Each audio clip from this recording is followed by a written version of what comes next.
આજે મારી વહુએ તેના ત્રીજા બાળકને જન્મ આપ્યો હતો અને મેં હજુ સુધી મારી વહુનો ચહેરો જોયો ન હતો, કારણ કે મારો દીકરો તેની બીવીને આખો સમય બુરખામાં ઢાંકીને રાખતો હતો. મારી બીવી બહુ નેક છે અને કોઈની સામે નથી આવતી. હું હંમેશા વિચારતી રહેતી કે વહુનો મારાથી કેવો પડદો, પણ મારો દીકરો તેને મારી સામે બુરખા વગર આવવા દેતો ન હતો. આજે મારી વહુએ ત્રીજા બાળકને જન્મ આપ્યો હતો એટલે મેં ગુપ્ત રીતે નર્સને થોડા પૈસા આપ્યા અને કહ્યું કે મારી વહુને બેહોશીનું ઇન્જેક્શન લગાવી દે. હું ફક્ત તેનો ચહેરો જોવા માંગુ છું. થોડી વાર પછી નર્સ મને અંદર બોલાવી. જ્યારે મેં મારી વહુનો બુરખો ઉતાર્યો અને તેનો ચહેરો જોયો ત્યારે મને લાગ્યું કે મારા પગ નીચેથી જમીન નીકળી ગઈ, કારણ કે એ તો મારી વહુએ મારી સામે ચાનો કપ રાખતા કહ્યું, અમ્મી, તમને બીજું કંઈક જોઈએ છે? આજે હું મારી લાગણીઓને વધુ કાબૂમાં રાખી શકી નહીં, તેથી જ મેં હા પાડી અને કહ્યું, હા જોઈએ છે. મારી વહુએ રોકીને કહ્યું, હા તમે મને કહો. મેં કહ્યું, તારા ચહેરા પરથી બુરખો કાઢ, હું તને જોવા માંગુ છું. મારી વહુ ડરી ગઈ. તે તેનો બુરખો પકડીને મારા રૂમની બહાર દોડી ગઈ અને હું અંદરથી સળગતી રહી હતી. ખબર નહીં ઇરફાનને તેમાં શું જોયું જે તેને તેની બીવી તરીકે ઘરે લઈ આવ્યો હતો. હવે 4 વર્ષ વીતી ગયા હતા, પણ આજ સુધી મેં તેનો ચહેરો જોયો ન હતો. બસ ચા પીને હું આરામ કરવા સૂઈ ગઈ અને ઇરફાન કામ પરથી પાછો આવ્યો ત્યારે તેની દીકરીઓ સાથે પ્રેમ કરવા લાગ્યો. અલ્લાહે તેને 2 વાર રહેમત તરીકે દીકરી આપી હતી. તે બંને દીકરીઓ એકદમ ઇરફાન પર ગઈ હતી. હું મારા મનમાં દુઆ કરી રહી હતી કે એક બાળક તેની અમ્મી પર જાય, જેથી હું જાણી શકું કે મારી વહુ કેવી દેખાય છે. ઇરફાન મારી પાસે આવીને બેઠો. તેને કહ્યું, અમ્મી, તમે અમારાથી વારંવાર વિનંતી કેમ કરો છો કે તે તમને તેનો ચહેરો બતાવે? મેં કેટલી વાર કહ્યું છે કે આ સંપૂર્ણ પર પડદો કરે છે અને અમારા એક પરિવારની સારી વહુ છે તમારી. તમે પોતે જ એક ઉમદા વહુ માટે વિનંતી કરી હતી, ભૂલી ગયા છો? હું મારા દિલમાં સેમીને રહી ગઈ અને આજની સ્ત્રીઓ સોહરને સેજ પર વાત કહી દે છે. હું મૌન રહી, કારણ કે મેં જ ઇરફાનને કહ્યું હતું કે તે ઈચ્છે ત્યાં નિકાહ કરી શકે છે. કોઈ પણ છોકરીને તેની બીવી બનાવીને લઈ આવે, પરંતુ તેમાં શરમ હૈયા હોવી જોઈએ. તે એક સારી હોય અને બુરખો પહેરતી હોય. જ્યારે ઇરફાન અમારા સાથે નિકાહ પડીને આવ્યો ત્યારે તે બુરખામાં જ અહીં તરતી ફરતી રહેતી. તે છોકરી જોઈને ક્યારેક આશ્ચર્ય થતું તો ક્યારેક મને સ્મિત આવી જતું. મને એવી શંકા હતી કે તે મને આકર્ષવા માટે આવું કરી રહી છે, પરંતુ જો તે નાટક કરતી હોય તો તેનું આ 4 વર્ષમાં જ ખુલી ગયું હોત. મેં પણ નક્કી કરી લીધું હતું કે હું ગમે તે કરીને હું તેનો ચહેરો જોઈને જ રહીશ. તે જ દિવસોમાં ઇરફાને મને ખુશ ખબર સંભળાવી અને કહ્યું, અમારા ગર્ભવતી છે, તમારે તેની ખૂબ કાળજી લેવી પડશે અને તમે દુઆ કરો કે સ્વસ્થ અને સલામત બાળક થાય. મેં મારા દિલથી બાળક માટે દુઆ કરી હતી. સાંજ પડી ત્યારે મને ઇરફાનનો ફોન આવ્યો. મને કહ્યું, અમ્મી, આજે રાત્રે હું કામ માટે બીજા શહેરમાં જાઉં છું. હવે સવારે જ મળીશું. તમે બસ અમારાનું સંભાળ રાખજો. મેં તેને કહ્યું કે તું ચિંતા ન કર અને થોડીવાર પછી અમારા પણ મારી પાસે આવી અને કહ્યું, અમ્મી, આજે ઇરફાન ઘરે નહીં આવે. તમે એવું કરો, તમે તમારી દવા ખાઈને સૂઈ જાઓ, હું પણ થોડો આરામ કરી લઉં. મેં માથું હલાવ્યું અને તે ત્યાંથી નીકળી ગઈ. મને સાંજે વહેલા સૂવાની આદત હતી, કારણ કે હું રાત્રે 3 વાગે જાગીને તાજુદની નમાઝ અદા કરતી હતી. દરરોજ રાત્રિની જેમ જ્યારે હું નમાઝ અદા કરવા માટે ઊભી થઈ અને વજૂ કરવા લાગી ત્યારે મને વાતોનો અવાજ સંભળાવા લાગ્યો. હું મારી વહુના રૂમ પાસેથી પસાર થઈ રહી હતી ત્યારે હું પુરુષના અવાજથી ચોંકી ગઈ. મને ખબર નહીં કે રાતે ઇરફાન ક્યારે આવ્યો હતો. મારી ઊંઘ દરમિયાન મને કંઈ પણ નોંધ્યું ન હતું. હું મારી નમાઝમાં વ્યસ્ત હતી જ્યારે મને લાગ્યું કે કોઈ મારી પાસે આવીને બેઠું છે. મને લાગ્યું કે ઇરફાન જ હશે. જ્યારે મેં મારી નમાઝ પૂરી કરી અને સલામ અદા કરવા લાગી ત્યારે મેં જોયું કે કોઈ મારી પાસેથી ઉઠીને ઝડપથી બહારના દરવાજા તરફ ભાગી ગયું છે. મને માત્ર કાળા રંગનો બુરખો જ દેખાયો હતો અને હું વિચારમાં પડી ગઈ કે રાતના આ સમયે મારી વહુ ક્યાં ચાલી ગઈ? શું ઇરફાન અને અમારા વચ્ચે કોઈ લડાઈ તો નથી થઈ ને? હું પણ ઝડપથી ઊભી થઈને અમારાના રૂમ તરફ ગઈ, પણ અમારા તો ત્યાં સૂતી હતી. સૂતી વખતે પર તેને તેનો ચહેરો ઢાંક્યો રાખ્યો હતો અને ઇરફાનનું તો કોઈ નામ નિશાન પણ નહોતું. એક વિચિત્ર ડર એ મને તેના નિયંત્રણમાં લઈ લીધી હતી. હું બહાર આવી ને મારી જગ્યાએ બેસી ગઈ. હું આજે આ વાક્ય વિશે વિચારી રહી હતી. આ રીતે બેસીને કેટલો સમય વીતી ગયો ખબર જ ના પડી. ફિઝામાં ફજરની અજાન ગુંજવા લાગી. એટલામાં દરવાજા પર ટંકોરા પડ્યા. મેં જઈને દરવાજો ખોલ્યો તો સામે ઇરફાન ઊભો હતો. તેને માથું નમાવ્યું અને મને પ્રેમ કર્યો અને આવીને મારી સાથે બેસી ગયો. મેં કહ્યું, ઇરફાન, તું એકવાર આવીને પછી ક્યાં ગયો હતો? તેને આશ્ચર્યના ચહેરા સાથે કહ્યું, અમ્મી, તમારો મતલબ શું છે? હું સાંજનો ગયો હતો અને હું હમણાં જ પાછો ફર્યો છું. મેં હસીને કહ્યું, હવે વૃદ્ધ માને ગાંડી ના બનાવ. હું નમાઝ અદા કરવા ઉઠી ત્યારે મેં અમારા અને તમારો બોલવાનો અવાજ સાંભળ્યો. પછી તું ઊભો થઈને બહાર ચાલ્યો ગયો, પણ તે બુરખો કેમ પહેર્યો હતો અને તારો ચહેરો કેમ છુપાવ્યો હતો? મારી વાત સાંભળીને ઇરફાન સંપૂર્ણ ચોંકી ગયો. તે મારી પાસેથી ઊભો થયો અને તેના રૂમમાં ચાલ્યો ગયો. તે બંનેના લડાઈનો અવાજ આવવા લાગ્યો.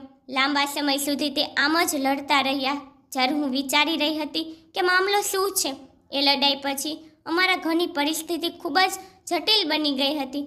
અમારા કામ પૂરું કરીને તે તેના રૂમમાં જ રહેતી. ઇરફાન આખો દિવસ કામ પર જ રહેતો હતો. બસ તે બંને નાની પરીઓના આશરે જ આ વૃદ્ધને ટેકો મળ્યો હતો. તે બંનેથી મારા દિલને શાંતિ મળતી. આમ જ એક અઠવાડિયું વીતી ગયું, પણ અમારા અને ઇરફાન હજી બોલતા ન હતા. એમ તો બંને વચ્ચે ક્યારેક ઝઘડો થયો ન હતો. જો ક્યારેક નારાજગી થતી તો તે બંને એકબીજાથી વધુ સમય દૂર રહી શકતા ન હતા. પણ આ વખતે કંઈક બીજું જ ચાલી રહ્યું હતું. બપોર થઈ ત્યારે હું ચા પીને આરામ માટે સૂતી હતી. હજુ થોડો સમય વીત્યો જ હશે કે મેં ઘરનો દરવાજો ખોલવાનો અવાજ સાંભળ્યો. હું ચોંકી ગઈ, પણ હું એમ જ સાંભળતી રહી. એક કાળો પડછાયો જે બુરખો પહેરીને મારી વહુના રૂમમાં ગયો હતો. મને આશ્ચર્ય થયું કે તે કોણ છે? શું આ તે રાતનો માણસ તો નથી ને? પછી મેં મારા કાન પર હાથ મૂકીને અલ્લાહ પાસેથી માફી માંગી.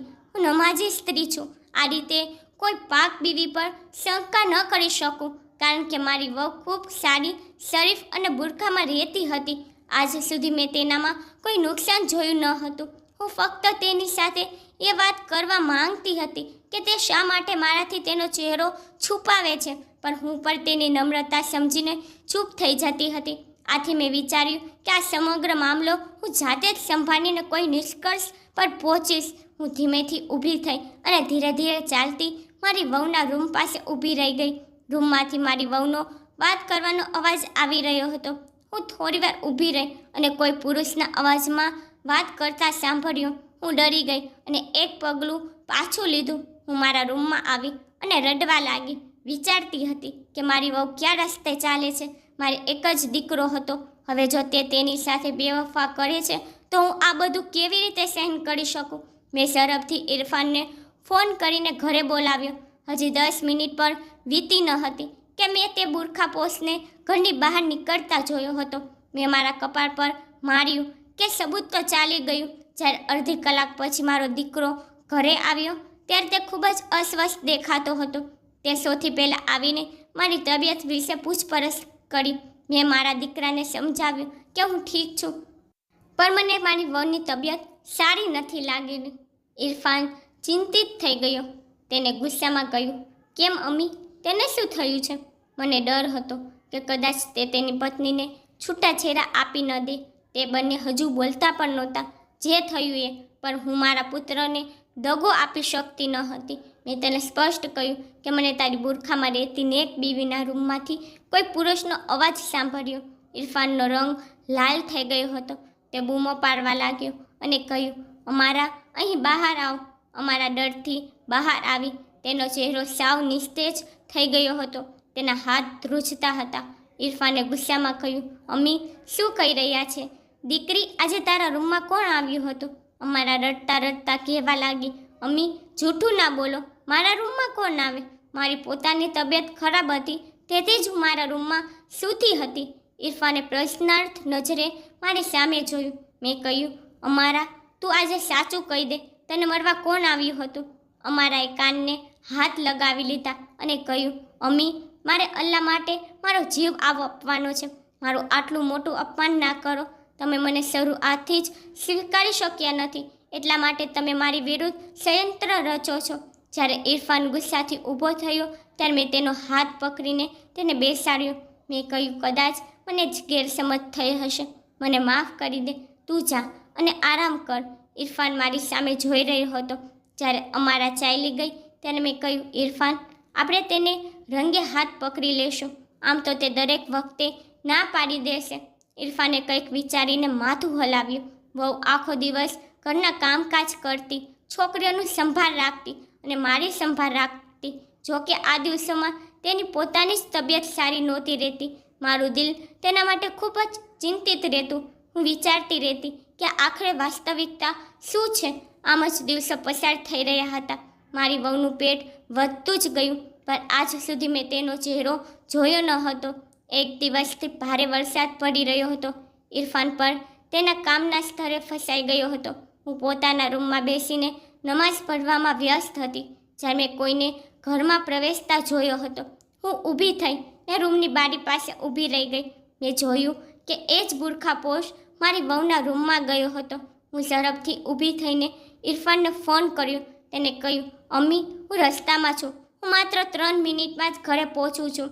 ઇરફાન ઘરે આવી ગયો હતો. મેં તેને કહ્યું કે એ બુરખાપોશ તારી બીવીના રૂમમાં છે. વરસાદ ત્યાં સુધીમાં બંધ થઈ ગયો હતો. ઇરફાન તેના રૂમના દરવાજા પાસે જઈને ઊભો રહ્યો. પછી તે લાંબો સમય આમ જ ઊભો રહ્યો અને ધીરે ધીરે બેસીને રડવા લાગ્યો. હું આશ્ચર્યથી તેની સામે જોઈ રહી હતી કે શું વાત છે. મારો દીકરો દિલ પકડીને આમ રડી રહ્યો છે. પછી અચાનક તે ઊભો થયો અને પોતાને દરવાજાની પાછળ છુપાવી દીધો. તે બુરખાપોશ ઝડપથી અમારા ઘરેથી બહાર નીકળી ગયો હતો. મારી વહુએ અહીં ત્યાં ચાલીને તપાસ કરી કે કોઈ જોતું તો નથી ને. ઇરફાન કેમ હજુ નથી આવ્યો? ઇરફાન ત્યાંથી ઊભો થઈને મારા રૂમમાં આવ્યો હતો. મેં કહ્યું, ઇરફાન, તે તેને કેમ ન પકડ્યો? આજે તું સમયસર ઘરે પહોંચી ગયો હતો. ઇરફાને કહ્યું, અમ્મી, થોડા દિવસોમાં તે બાળકને જન્મ આપશે. હું ઉતાવળમાં કોઈ ખોટો ફેસલો કરવા માંગતો નથી. હું હજુ થોડા દિવસો રાહ જોઈશ. હું ચૂપ થઈ ગઈ હતી. આ ઘટનાને 3 દિવસ વીતી ગયા હતા. મારી વહુ પીડાથી તડપતી હતી અને રડતા કહ્યું, અમ્મી, મને હોસ્પિટલ લઈ જાઓ. એવું લાગે છે કે મારી ડિલિવરીનો સમય આવી ગયો છે. મેં ઝડપથી મારા દીકરા ઇરફાનને ફોન કર્યો અને મારી વહુને ઝડપથી હોસ્પિટલ લઈ ગયા. આજે મારી પાસે મોકો હતો અને મારું મન પણ કામ કરવા લાગ્યું હતું અને હું ઝડપથી નર્સ પાસે ચાલી ગઈ અને તેના હાથમાં પૈસા રાખતા કહ્યું, મારી વહુને બેહોશીનું ઇન્જેક્શન આપી દે. હું તેનો ચહેરો જોવા માંગુ છું. નર્સ ખૂબ જ આશ્ચર્ય અને ચિંતાથી મારી સામે જોઈ રહી હતી અને પછી પૈસા જોયા અને સંમત થઈ ગઈ. એકવાર તમારી વહુ બાળકને જન્મ આપી દે તો હું તમારું કામ કરી નાખીશ. 3 કલાક પછી નર્સ બહાર આવી અને કહ્યું, અભિનંદન, દીકરો થયો છે. મારી ખુશીની કોઈ સીમા જ ન રહી. પછી થોડી વાર પછી નર્સે મને ઇશારો કરીને રૂમમાં આવવા કહ્યું. પછી હું મારા પગ ઉપાડીને મારી વહુના રૂમમાં ચાલી ગઈ. જ્યારે મેં સામેનું દ્રશ્ય જોયું ત્યારે મારા હોશ ઉડી ગયા, કારણ કે ત્યાં મારી વહુ નહીં પણ પલંગ પર રહેલી સ્ત્રી મને 26 વર્ષ પાછળ લઈ ગઈ. મારું નામ માયરા છે. અમે 7 બહેનો ભાઈઓ હતા. મારાથી મોટા 5 ભાઈઓ હતા. પછી હું અને મારી નાની બેન હતી. અમે બંને અમારા ઘરમાં રાજ કરતી હતી. હું મોટી અને ઘરની પહેલી છોકરી હોવાને કારણે ઘરના બધા મને ખૂબ પ્રેમ કરતા. તેથી મારી દરેક કાયદેસર અને ગેરકાયદેસર ઈચ્છા પૂર્ણ કરવામાં આવી હતી. મારી બાળપણમાં જ નિકાહ કરી દેવામાં આવી હતી. મારા ફઈનો દીકરો અને હું એકબીજાને ખૂબ પ્રેમ કરતા હતા. 2 વર્ષ પછી અમારી નિકાહ થવાની હતી, પરંતુ જ્યારે સમય આવ્યો ત્યારે ફઈ ગુજરી ગયા હતા અને તે દિવસોમાં શરમથી મલિકનો સાથ આપી શકી ન હતી. પરંતુ મેં મારી નાની બહેન અદાને મલિકની સંભાળ રાખવાની ફરજ કરી હતી અને હું મારી નાની બહેન દ્વારા તેને સંદેશા પહોંચાડતી દેતી હતી. જે દિવસે ફઈનું 40મું હતું તે દિવસે મેં જ આખા ઘરની વ્યવસ્થા સંભાળી રાખી હતી. એ દિવસે સાંજે હું થાકીને થોડો આરામ કરવા ટેરેસ પર ગઈ ત્યારે મલિક પણ ત્યાં આવ્યો. તેને કહ્યું, હું તારી પાસે માફી માંગવા આવ્યો છું. મને ખૂબ જ આશ્ચર્ય થયું કે તે કેમ માફી માંગી રહ્યો છે અને પછી તે રડવા લાગ્યો. હું પણ રડવા લાગી હતી. મેં કહ્યું કે રડવાથી ફઈની રૂહને તકલીફ થશે. મલિકે કહ્યું, હું જે પણ કરવાનો છું તેના કારણે અમ્મીની રૂહ તડપી જશે. ત્યારબાદ મલિકે મારા ચહેરા પર 3 વાર તલાક આપીને ચાલ્યો ગયો. જ્યારે હું ચોંકી ગઈ હતી. આખરે મારી સાથે આ શું થઈ ગયું? હું ત્યાં બેસીને રડવા લાગી. પછી હું નીચે ગઈ અને જાણવા મળ્યું કે મારી બહેન અદા ગુમ થઈ ગઈ છે. હું ભાગીને અદાના રૂમમાં ગઈ. ત્યાં એક પત્ર પડ્યો હતો. મેં તે પત્ર ઉપાડીને વાંચ્યો તો તેમાં લખ્યું હતું કે હું અને મલિક એકબીજાથી ખૂબ જ પ્રેમ કરીએ છીએ. હું જાણું છું કે જો અમે ઘરે નિકાહની વાત કરીશું તો ભારે વિક્ષેપ ઊભો થશે અને જુદાઈ અમારું નસીબ બની જશે. ઇસ્લામમાં 2 બહેનો એક પુરુષ સાથે નિકાહ ન કરી શકે. તેથી જ મલિકે બાજીને છૂટાછેરા આપી દીધા છે. છૂટાછેરા મારા માટે કોઈ ઝેરથી ઓછા ન હતા. પત્ર વાંચીને હું નીચે પડી ગઈ હતી અને હું વિચારતી હતી કે મારી જ બેને મારી પીઠમાં છરો માર્યો છે. હું તો શરમ હૈયાના કારણે ક્યારેય મલિક સાથે વાત કરી શકી નહોતી. અમે બાળપણથી જ એકબીજાને પ્રેમ કરતા હતા અને અચાનક આ બધું થઈ ગયું. હું તેને કેવી રીતે સહન કરી શકતી? હવે હું મારી જાતને કોસતી હતી કે કાશ મેં મારી બહેનને દૂર રાખી હોત મારા શોહરથી. અમાએ મારી પાસે આવી અને એ પત્ર છીનવી લીધો હતો. પછી મને ખબર નહીં કે શું થયું, કારણ કે હું બેહોશ થઈ ગઈ હતી. જ્યારે હું હોશમાં આવી ત્યારે મેં મારા 5 ભાઈઓને મારી નજીક ઊભા જોયા. તે મારી સાથે વાત કરવા આવ્યા હતા કે તે મલિક અને અદાને પાતાલમાંથી પણ બહાર લઈ આવશે અને તેમને સખત સજા આપશે. પણ મેં મારા ભાઈઓ સામે હાથ જોડી દીધા હતા. મેં કહ્યું કે તમે મારા પર આ જુલ્મ ન કરો. હું મારા જીવનમાં ફરી ક્યારેય તે બંનેનો સામનો કરવા માંગતી નથી. પછી તે દિવસ પછી અદા અને મલિકનો કિસ્સો કાયમ માટે સમાપ્ત થઈ ગયો હતો અને મારા જીવનની કસોટી શરૂ થઈ ગઈ હતી. મારા અબ્બુએ મારા સંબંધને શોધવાનું શરૂ કર્યું, પણ તેઓ કહે છે કે જો તમારી દીકરીમાં આટલા બધા ગુણો હોય છે તો છૂટાછેરા શા માટે થયા? મારા ઘણા સંબંધો આવ્યા અને તે ના પાડીને ચાલ્યા જતા. પહેલાં મારે આ બધું સહન કરવું પડ્યું હતું. હું આખો દિવસ આ મૂંઝવણમાં ડૂબેલી રહેતી. પણ જ્યારે પણ રાત પડતી ત્યારે હું પોતાના દિલના ફુગ્ગા ફોડવા બેસી જતી અને આખી રાત રડતી રહેતી. પછી મારી પરીક્ષા પૂરી થઈ. મારા માટે અશફાકનો સંબંધ આવ્યો અને તેની સાથે નિકાહ પડીને તેના ઘરે આવી. તેને મને દુનિયાનો તમામ પ્રેમ આપ્યો. હું જે ઈચ્છતી તે મને બધું લાવીને આપ્યું, પરંતુ મારી જાતમાંથી તે અજિયત દૂર ન કરી શકી જે મારી બહેને મને આપી હતી. હું મારા શોહરને દરેક છોકરીથી બચાવીને રાખતી હતી. મને દરેક સ્ત્રી પર શંકા થતી હતી, એટલે મેં ઇરફાન માટે જાતે જ સંબંધ શોધ્યો ન હતો. મેં નિકાહની સંભાળ તેના હાથમાં સોંપી દીધી હતી. મેં કહ્યું કે તું છોકરીને જોઈને તેની સાથે નિકાહ પરાવીને મારી વહુને ઘરે લઈ આવજે, પણ મારી એક શરત છે કે છોકરી શરીફ હોય. ઇરફાને એ મારી વાત સ્વીકારી લીધી.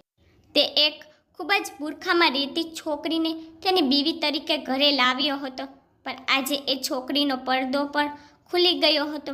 હું ઇરફાનના રૂમમાંથી નીકળી ગઈ હતી. મેં મારા પુત્રને મારા હાથમાં લીધો અને તેને પ્રેમ કર્યો. ઇરફાન પણ ખૂબ જ ઉદાસ દેખાઈ રહ્યો હતો. 3 દિવસ પછી વહુ ઘરે આવી ગઈ હતી. હવે તે ઘણી સારી દેખાતી હતી. હું તેની બાજુમાં રહેલો મારા પુત્રને પ્રેમ કરતી હતી. જ્યારે મેં કહ્યું કે અદા શું કરે છે, હું ફક્ત મારી વહુની આંખો જ જોઈ શકતી હતી. તેનામાં ભારે બેચેની હતી. તે એકદમ મૌન હતી. મેં કહ્યું, સાચું કે તું મને સાચું કેમ નથી બોલતી? તેને રડતા રડતા કહ્યું, અદા તો 12 વર્ષ પહેલાં કેન્સરને કારણે તેને પોતાનો જીવ ગુમાવ્યો અને મરતા સુધી તેના હોઠ પર ફક્ત તમારું જ નામ હતું. અમ્મી તે કહેતી હતી કે મને માયરાની હાય ખાઈ ગઈ છે. મને કંઈ મળ્યું નહીં આ પ્રેમથી. મલિક માટે મેં મારા સંબંધો તોડી નાખ્યા, પણ મલિક પર મારો ન થઈ શક્યો. અમારા અદા અને મલિકની દીકરી હતી.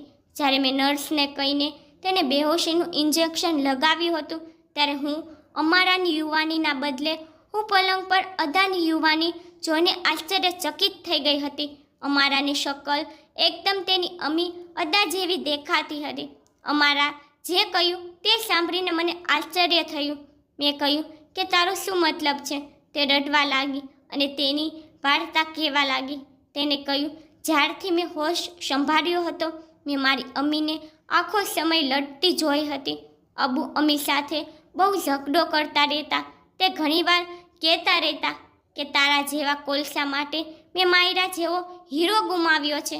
તે તમને ભૂલી ન શક્યા હતા. તમારા રૂખસાર માટે પાગલ હતા. આ દુઃખને મનમાં લઈને અમ્મીએ આ દુનિયા છોડી દીધી હતી. પછી મારી અને ઇરફાનની નિકાહ પણ અચાનક થઈ. વિદા થઈને જ્યારે હું ઘરે આવી અને તમને જોયા તો મારી આખી દુનિયા ચકનાચૂર થઈ ગઈ હતી. કારણ કે તમારી ઘણી તસવીરો અમારા ઘરમાં હતી. મેં ઇરફાનને બધી વાત કહી દીધી. જ્યારે મેં ઇરફાનને આખી વાત જણાવી ત્યારે અમે આ નિર્ણય પર આવ્યા કે હું હંમેશા બુરખો પહેરીને જ રહીશ, નહીંતર તમને કોઈ કારણ વગર મુશ્કેલી થશે અને તમે અમને છૂટાછેડા અપાવી દેશો. ઇરફાને મારી પાસેથી વચન લીધું હતું કે હું મારા અબુ સાથે કોઈ વાતચીત નહીં કરું. મેં આ વચન નિભાવ્યું હતું. પણ પછી અબુ જીદ કરવા લાગ્યા. તે તમારી એક ઝલક જોવા માંગે છે, તો તે તમને મરવા માંગે છે. તેથી અબુ બુરખો પહેરીને છુપી રીતે ઘરે આવતા હતા. હું આ વાત ઇરફાનથી એટલા માટે છુપાવતી હતી કારણ કે ઇરફાન મને મારા પરિવાર પાસેથી મરવાથી રોકતા હતા.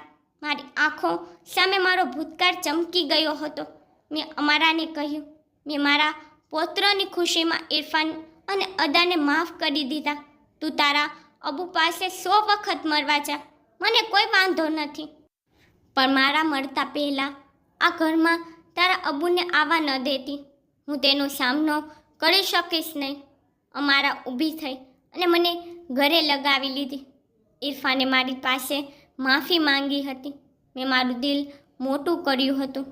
હું મારા ભૂતકાળના ખરાબ જીવનને મારા આજના જીવનમાં આવવા દેવા માંગતી ન હતી. કારણ કે મારો પુત્ર, પૌત્રી અને પૌત્ર તેઓ જ મારી જિંદગી છે.